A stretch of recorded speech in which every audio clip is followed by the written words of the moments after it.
With Black Ops 7, the movement skill gap has increased a crazy amount. And trust me, if you learn to use it right, it's a bunch of fun and extremely satisfying. So in this video, I'm going to give you a few tips and a few things to think about with the movement. It's not only going to help you get better, but also get your mind moving and thinking about all the possible combinations you can use to outplay enemies with movement in Black Ops 7. So I'm going to start off with something quite basic and straightforward, and this one is probably good for getting like information. So let's say you're coming up middle here on raid and you want to peek mid, but you just want to get some info, you don't want to risk your life. Probably best in like search and destroy or game mode like that. Just run up to a wall, hit a wall bounce, and do a quick peek. Now this works on pretty much any wall. Obviously not the ones with roofs here, but there's just so many walls in this game. You can just get a nice little bit of info and just know where you need to aim before you even need to peek the thing. So like that there, right off the rip, you're coming up this ramp, you want to see if anyone's coming down the side of that building over there. Just hit a quick wall bounce, get some info, and then you're able to set up your next gunfight accordingly. Something that's quite basic, doesn't take any gun skill whatsoever, and something that's quite useful.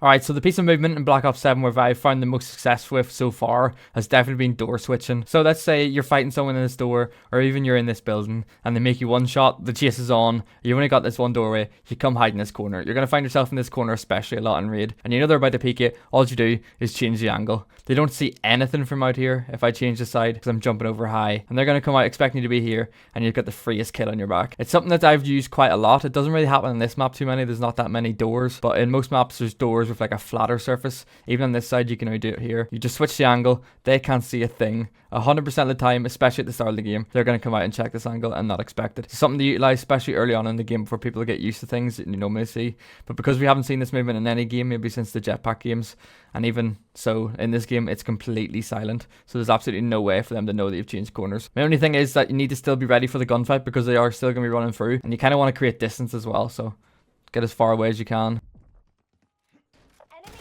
That guy's baffled.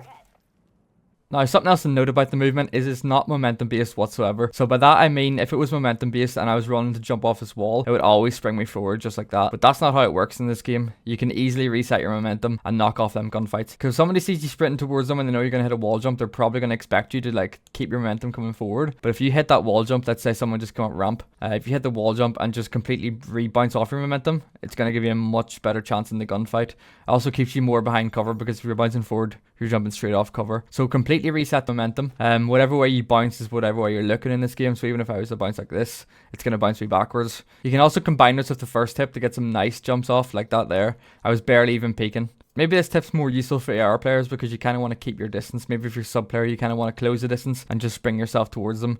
But I find a lot more success if I like sort of back off. Another good example would be to use this tree in the middle, the peak stairs. So instead of bouncing forward, you hit the tree, bounce back, and it gives you a nice clean angle. So if you bounce forward like this here, you're exposed for a lot longer. If you hit your bounce back off the tree, you're going to get a nice little peek. Just make sure you're using the tree to line of sight them whenever you're peeking them. That wasn't great. Let's say they're coming up that left staircase there, you know they're coming. Use the tree, line of sight, hit some shots. Let's pretend someone's in the front window of Tiki. Instead of hitting this bounce right here, leaving you completely exposed, if you just hit the bounce yourself backwards, you've got an amazing peek on them.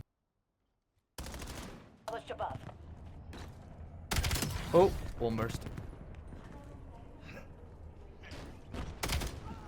I just hit the same guy twice. Alright, so the last little bit of movement I'm going to show you is probably the most advanced out of all of them, and I still haven't even mastered this properly yet. Pretty much, it's about mantling, and a normal mantle is just like so. It's probably better if the gun out like this, which is a little bit slow, but if you actually run up the wall, look up before you hit the mantle, you pretty much get your gun up instantly. Far quicker compared to this. It basically deletes the whole animation. You can see I put my hand down there, but if you run up to it, double tap this, you get your gun up pretty quickly. It's going to save you a lot of time, and if you want to peek people in windows, you're going to catch them off guard. Although this is the one I'm going to say that's going to need the most amount of practice. I still can't do it properly yet, to be honest with you. Like there's an animation there, not an animation there. You get your gun up quicker, you can hit them shots off faster. So that's pretty much it. I want to keep this short and sweet because everybody's grinding the game right now. I want to go play the game.